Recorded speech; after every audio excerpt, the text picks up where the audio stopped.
Democrats walked out of the Judiciary Committee today, and justifiably so. The war erupted as they refused to allow people who would speak up about under oath about the problems with Emil Bove. Emil Bove, the Republicans or Donald Trump has nominated him to be a district court of appeals judge. And that is unacceptable because this guy has a checkered past. This guy is a sad representative of the judiciary. Now, he advocated to define court orders. As a DOJ whistleblower, former DOJ lawyer Edis Ruvini testified that during a March 2025 meeting about deportations via the Alien Enemies Act, Bove told DOJ lawyers to potentially ignore federal court directives, reportedly saying that they might need to tell the courts to F you. He released emails and text message, a backup of Rubin's account, which sparked a federal judge to order immigrant flights turned around and contemplate contempt of court. Now, he's also responsible for dropping charges. Remember, he dropped the charges on Mayor Eric Adams for a deal with Donald Trump. He's also purging January 6th prosecuted and other FBI personnel. This guy is just a guy that completely doesn't deserve to be a judge. I want you to watch Cory Booker and Sheldon Whitehouse.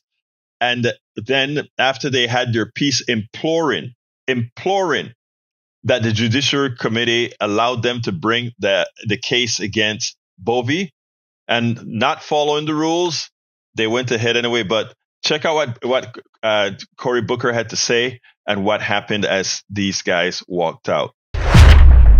Even with multiple credible backstopped allegations of prosecutive misconduct by this individual before us, we are become a partisan rubber stamp.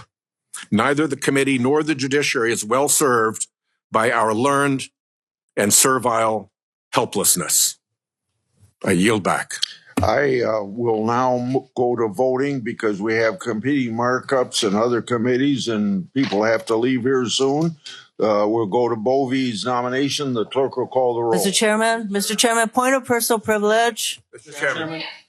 Mr. Chairman, according to Rule 4 of the committee, we have the right to continue to debate this nomination. No. I'm invoking Rule 4 of the committee. We have the right to debate this nomination.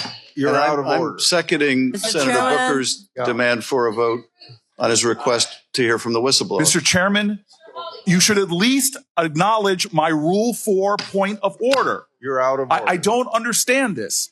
What are you afraid of about even debating this? Putting things on the record, hearing from every senator, dear God, that's what our obligations are. It's to state our reasons for debate. At least address the Rule 4 point of order that we're calling. There's no need to rush this. What are we afraid of? We're not pressing for the 2-hour rule like you all did when you were in the minority. We're simply asking for a credible amount of time to air our concerns before the vote. We respect each other in this committee. We respect the understanding that we have things to say.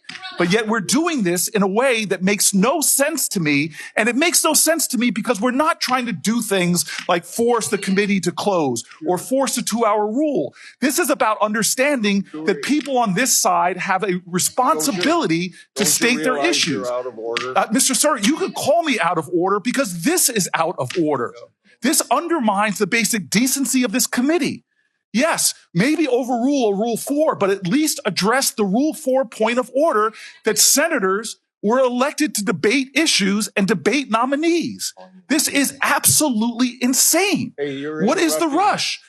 Sir, I am interrupting because you're interrupting a regular point of order. At least address my point of order. I have the right to do that by the rules of this committee. If you want to overrule the rules of committee, then do so. But this is not in any way in order. You are obligated to address a point of order according to the rules of this committee. You could overrule me by a Senate vote. You're violating your own rules. The parliamentarian has been clear about this. The parliamentarian has been clear. You could overrule the point of order I'm doing, but you have to follow the precedents and procedures of this committee. This is outrageous that you're not allowing senators to have their fair say before a controversial nominee is being done. This is unbelievable. This is unjust. This is wrong. It is the further deterioration of this committee's integrity. With a person like this, what are you afraid of? Are you afraid of hearing from Chris Coons? From hearing from one of my colleagues? From hearing from Adam Schiff? What is the fear here? Have at least the decency to have a vote on my point of order regarding Rule 4. I have respect for you, Mr. Chairman. We've served together for more than a decade, but this is outrageous. This is unacceptable. This is wrong. It is wrong. And why? Why? What is the rush to take another half hour to listen to people? What is the rush?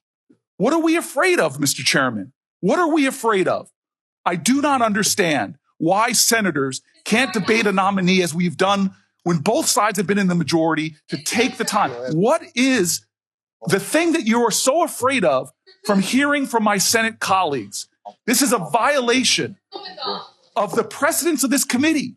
We're not trying some stunt here to try to force a 2-hour rule like you all did when you were in the minority. We just want to be heard before a controversial vote. Sir, this is wrong, and you know it. You are a person of integrity. How could you be doing this? At least have a vote on my point of order. Sir, with all appeals to your decency, with all appeals to your integrity, with all appeals to past jurisdiction and past precedent, why are you doing this? This is outrageous. This is a kangaroo court. That's all we have here, Mr. Chairman. This is wrong. To violate your own rules without going by the mandates of the parliamentarian. This is unbelievable. There's a way to do this. If you want to force this through, if you want to ram this through, there's a way to do it in accordance to the rules as spelled out by the parliamentarian. It is simple. It is clear. There's a pathway to achieve what you're trying to achieve. But sir, this lacks decency. It lacks decorum. It shows that you do not want to simply hear from your colleagues. This is absolutely wrong. And sir, this is to me one of those moments where we are not showing common respect for each other on both sides. I have sat here when we were in the majority and listened to my colleagues' arguments, listened to their passionate statements, and then we voted. This is not that. This is us simply trying to rush through one of the most controversial nominees we've had under this presidential administration. Sir, God bless America. You are a good man. You are a decent man. Why are you doing this? What is Donald Trump saying to you that are making you do something which is violating the decorum of this committee, the rules of this committee, the decency and the respect that we have each other to at least hear each other out? I've sat through so many long speeches of my colleagues, heard their objections, listened with sincerity to try to see what their arguments are. But we are not doing that. Sir, this is wrong. And you know it. There are some people on this committee who are the least firebrand people, and they've walked out. Some of the least controversial people in the Senate, some of the people that worked the hardest to find bipartisan common ground have just walked out of this committee. And you don't even seem to care, but I know you do. I know your heart, Senator Grassley. This is wrong. I know the kind of person you are, and you know this is wrong. This is not necessary. What is another half an hour to allow senators to be heard? It's what the Constitution mandates. It's the ideals of the United States Senate. The world's most deliberative body should take a decent amount of time to deliberate. But here we're not doing that. Here we are jamming this through with some sense of false urgency. It's one thing not to hear from whistleblowers. It's another thing not to hold another hearing, but to not even allow my colleagues to have their moment to speak against this justice. It's just wrong. And I know you know this. I know you know this. The only time this rule has ever been overturned by both parties was done when one minority was trying to pull some stunt to stop the committee from hearing. This is not that. This is not the 2-hour rule. This is a basic element of the ideals of this committee, sir. It is the basic understanding of having debate and deliberation.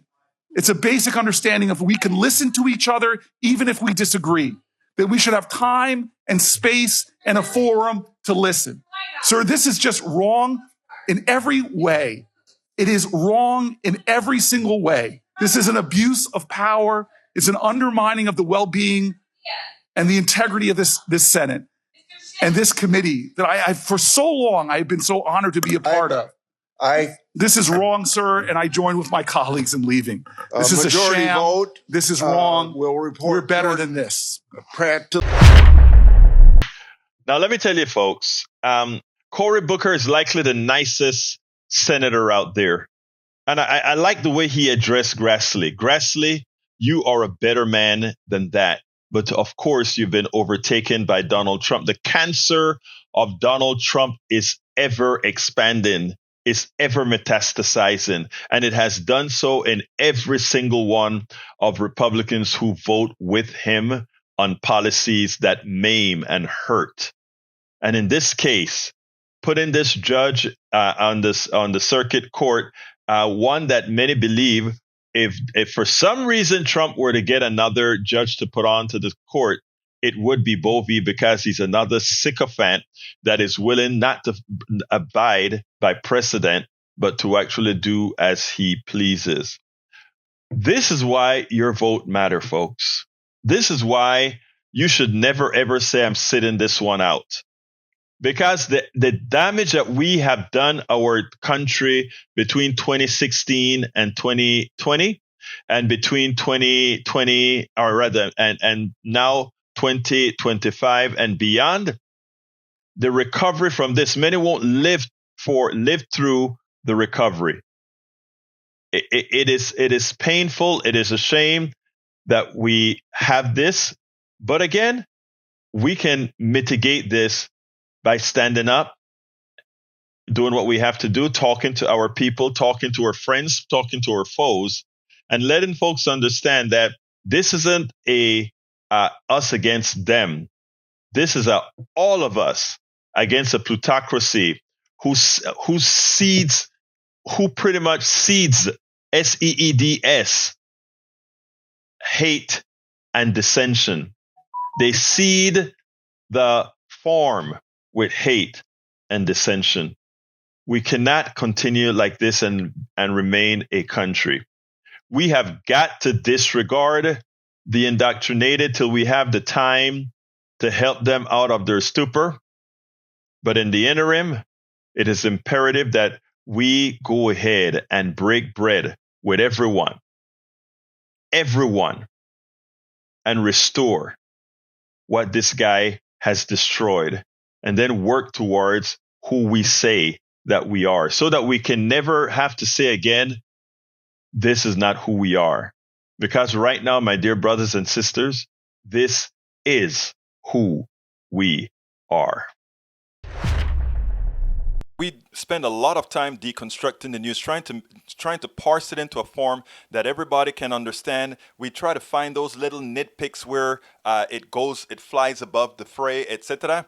If you really like these videos that we do, I want to ask a big favor. Please go ahead, number 1, subscribe to our channel, and number 2, please join if you can. Thank you so kindly for watching. Keep watching. Please remember to share. We must populate the entire internet with our progressive message, a message that we know is what most Americans say that they want. So help us, please join.